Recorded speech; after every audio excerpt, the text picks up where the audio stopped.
Taiwan நாடாளுமன்றத்தில் ஏற்பட்ட மோதலில் எம்பிக்கள் மோதிக்கொண்ட சம்பவம் அதிர்ச்சியை ஏற்படுத்தியுள்ளது.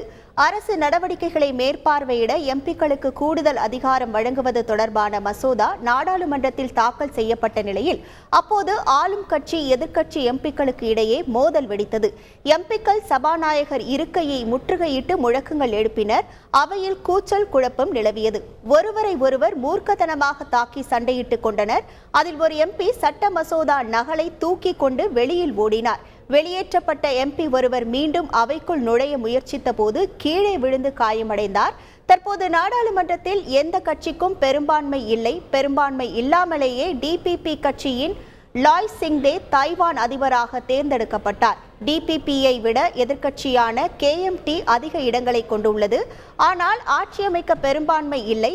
டிபிபி உடன் கூட்டணி வைக்க முயலும் நிலையில் இதன் மூலம் அரசின் நடவடிக்கைகளை மேற்பார்வையிட எம்பிக்களுக்கு அதிக அதிகாரம் வழங்குவது உள்ளிட்டவற்றை விவாதமின்றி நிறைவேற்ற கேஎம்டி கட்சி முயன்றதே இந்த மோதலுக்கு காரணமாக பார்க்கப்படுகிறது.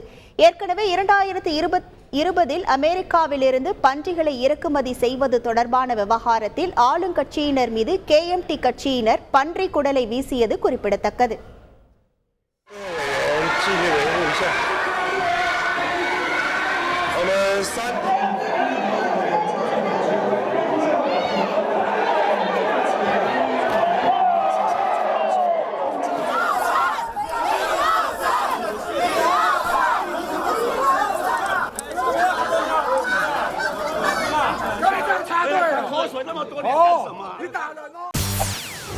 செய்திகளை உடனுக்குடன் தெரிந்து கொள்ள உடனே சப்ஸ்கிரைப் பண்ணுங்க.